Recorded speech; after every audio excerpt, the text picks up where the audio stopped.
Hello, I'm Panos Kotzathanasis and this is Asian Movie Pulse Interviews. Today I'm here with Miss Bianca Balbuena, whose film Essential Truths of the Lake is screening in the Busan International Film Festival. How are you, Bianca? Very good. I'm here for the film, but I'm also doing some jury work for short films. We had our deliberations. Today? Today. Very good Korean and Asian short films. Yeah. Tell me a bit, now that you mentioned short films, I get the impression that lately short films are getting much better than the feature ones even. I don't know if you have the same impression. Yeah, well, I really enjoyed Asian short films. I feel like they've mastered how to do a short film. Because some short films, I feel like they don't know if they should be a feature film or they should be a short film. Some are too long. So I feel like Asian short filmmakers have mastered the structure of short film or the art of short film. The Korean short films are also very good. I heard that most of them are graduation short films, but the quality, the directorial execution are almost at the same level as the drama series. That's how polished the Korean short films are. Yeah. Okay. And let's go from short films to other very long long films. Tell me a bit about the Essential Truths of the Lake, Lav Diaz film. Yeah, so this is the second part of, I would say, the trilogy of investigator Hermes Papauran. The first part was When the Waves Are Gone. It was in Venice and it had a good run last year. Essential Truths of the Lake was in Locarno competition this year. And we're preparing for the third part. So I asked Lav, what is it, the sequel, a prequel, or what? And he said, think of it like James Bond. It's in the same universe, or maybe a different universe, but you don't know which comes first. So that for me is very interesting. But also I like that he's trying to do a more genre structure of film noir, but still having that Lav Diaz element or Lav Diaz voice, and talking about the pain and the history of the country and the lost soul of the Filipinos. Basically, that's the whole trilogy, and how complex is the idea of revenge, and how it takes up your whole soul. Yeah. But also you can't help but try to look for it, especially if you have a very deep wound. So you try to look for revenge and try to look for satisfaction in getting the revenge, but it never ends well. Yeah. And how is it cooperating with Lav Diaz? How's the experience? This is your third time? No, probably this is the fourth or the fifth time. Yeah. Okay. Actually, the first collaboration with him was a 30-minute short film. That was in San Sebastian, and then the second was an 8-hour Berlinale competition, Silver Bear film, and then we had another Berlinale competition, which is Season of the Devil, and then When the Waves Are Gone, and then Essential Truths of the Lake. Oh, it's the fifth. For a first time working with him, you'll really have anxiety because you manage a budget and you don't know what you're gonna shoot. You only know on the day, so you don't know how to make it work. You don't know how it will last, or you're gonna run out of budget. But it's very exciting because he always is a team player. So he's gonna be telling you, can you do it or not? If not, I can think of other ways. Every morning he wakes up at 3 a.m. to write the scenes for the day. We get the scenes at 7 or 8 a.m. We shoot, have siesta, shoot again, and end before nighttime. So that's his process. So every day is a master class. Every day you read something so fantastic, so wonderful. So when you have doubts and you read his papers, the doubts disappear. And I feel like that experience is I'll do everything again in a heartbeat with Lav Diaz. Yeah. But has your cooperation changed through the years? Improved? I think when I was starting out, I was insecure on giving my comments, so I was just quiet, observing, and maybe he didn't trust me as much before. But now he would always ask me what I think of the cut. I think it should be longer? Do I think it should be shorter? And then he listens to it's funny because even if he's Lav Diaz, he listens. And we all are trying to make the film the best film we can, which is very good. Yeah. Okay. And what is his process in editing? He is his own editor. I don't know if he's ever tried working with an editor.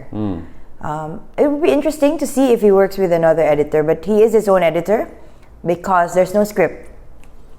So when we shoot, we think the scenes are so wonderful. Oh, it's such a wonderful scene.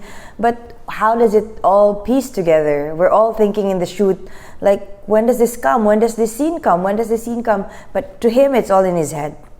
And because there's no script, there's no paper on what should be done first, he knows, he's the only one who can edit his material because he knows it in his head and we don't know.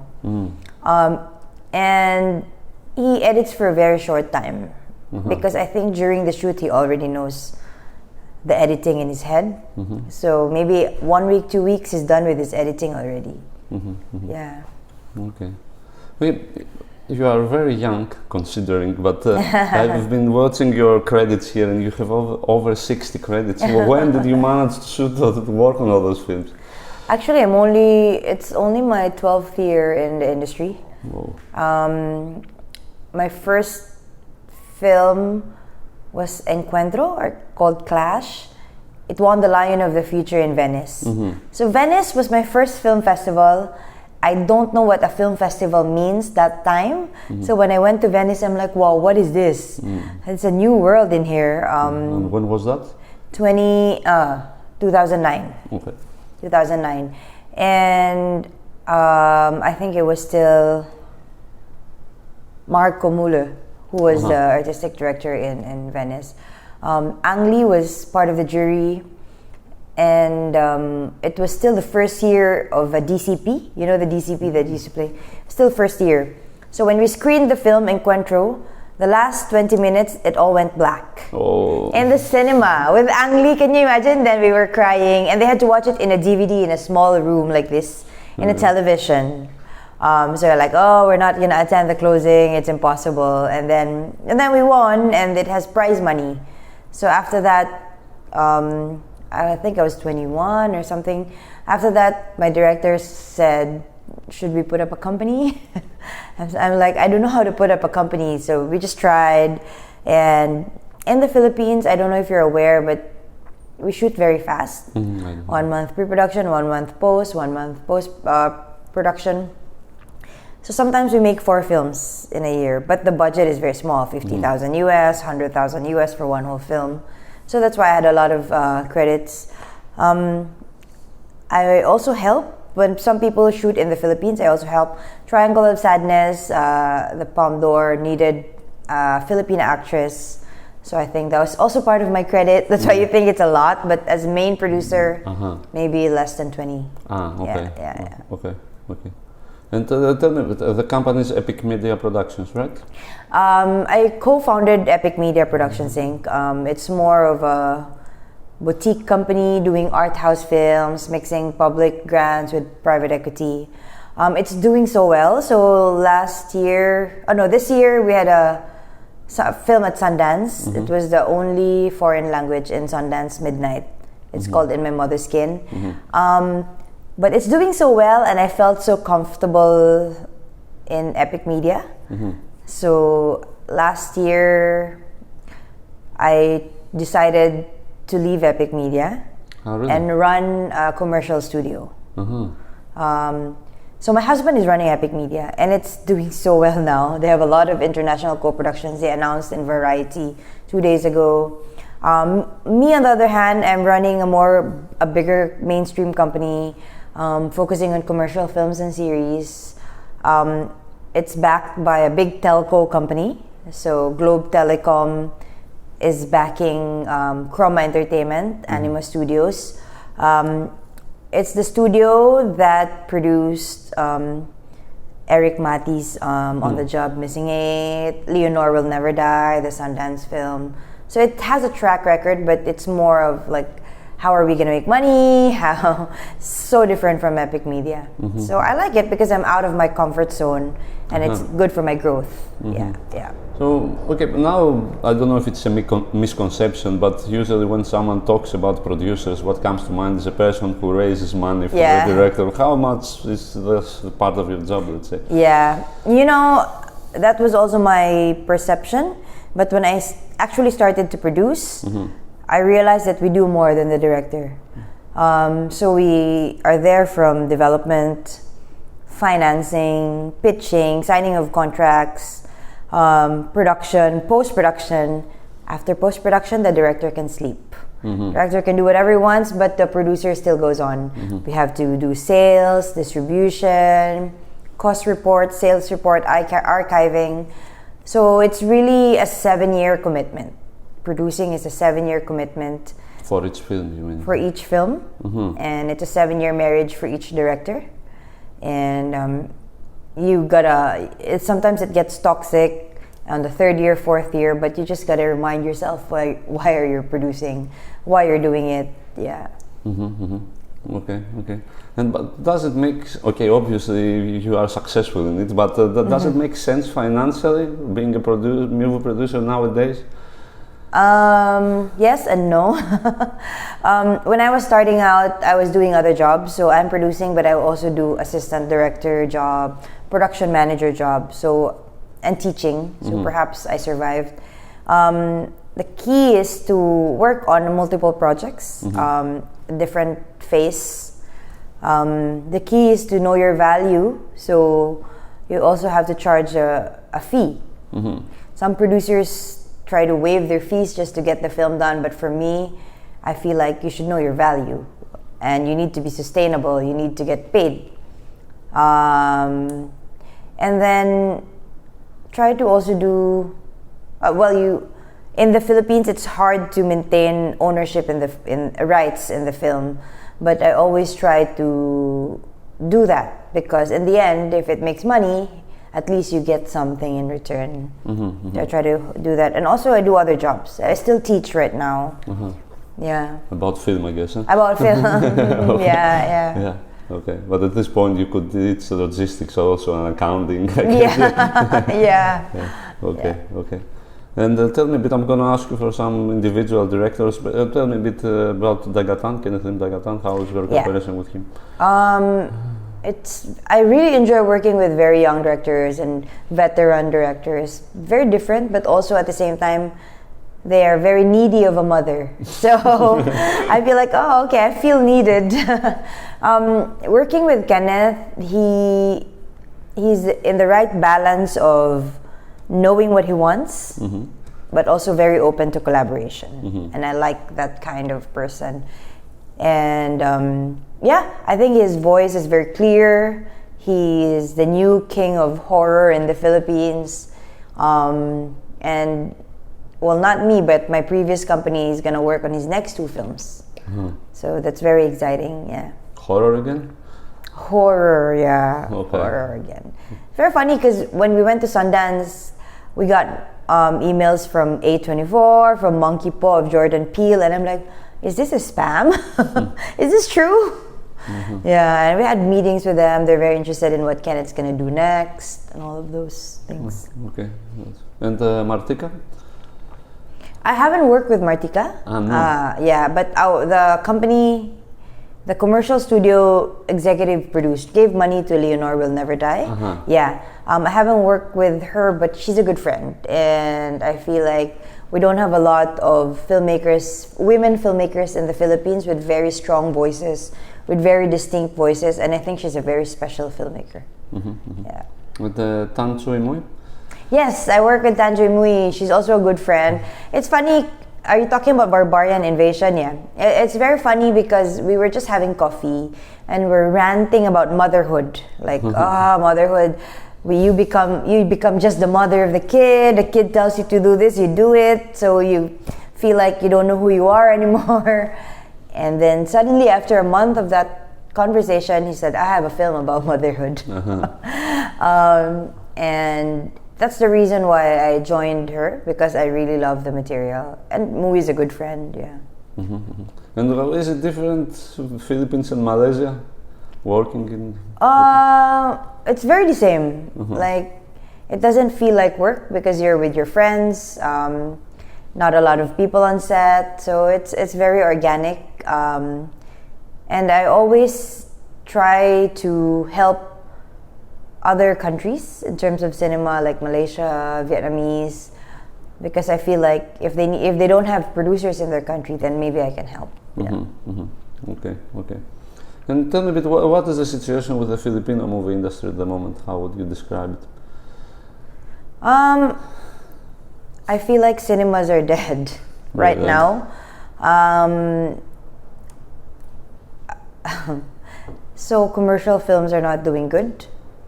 Maybe art house films has more power right now because we are not dependent on sales. When you say art house films, you raise financing via public grant, so you don't have that pressure to recoup. And there are more festivals. People go to festivals more than cinemas. So art house films are thriving, but commercial films are not yet.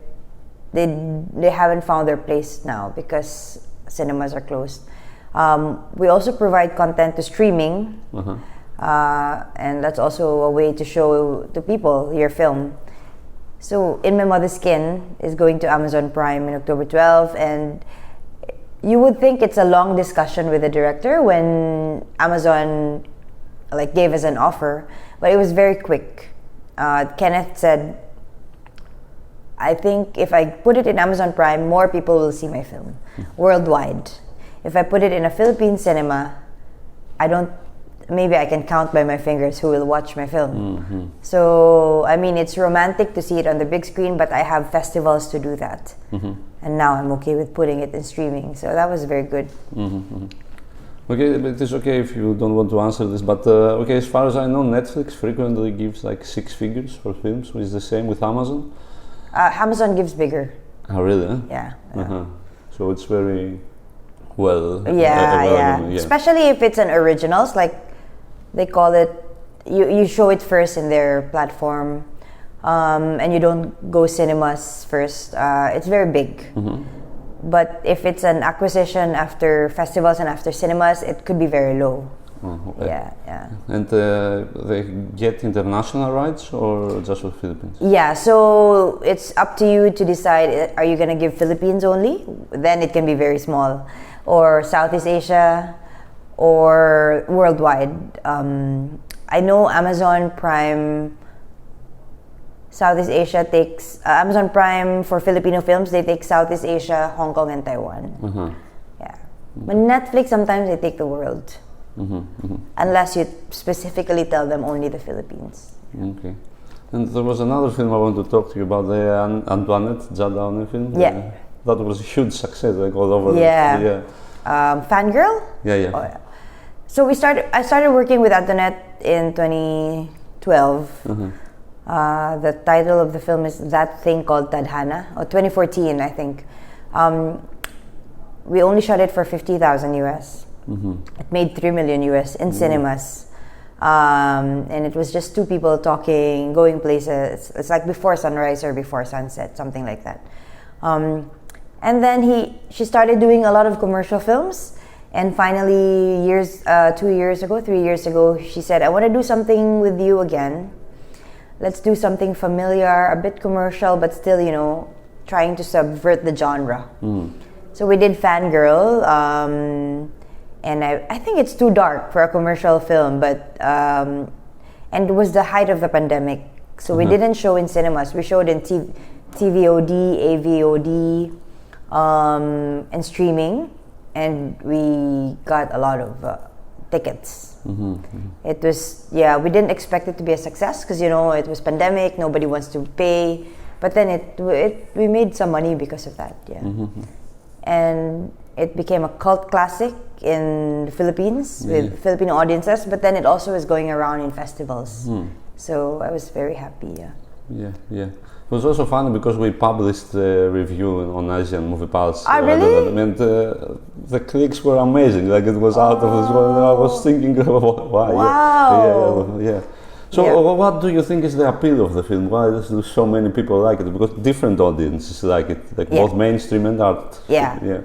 I think Antoinette Hedauny has this talent of knowing the pulse of the mass audience, but she's also an activist. So she can do something that the audience would think, oh, this is something I can watch. This is a love story, but then it's not a love story, you know? So I think she has that talent of hitting both social commentary and audience-driven. And that's why it goes to festivals, but then it's also appreciated by the mass audience. Like when you say fangirl, it's about an idol and a crazy fan, and it could resonate anywhere, especially in Korea or wherever.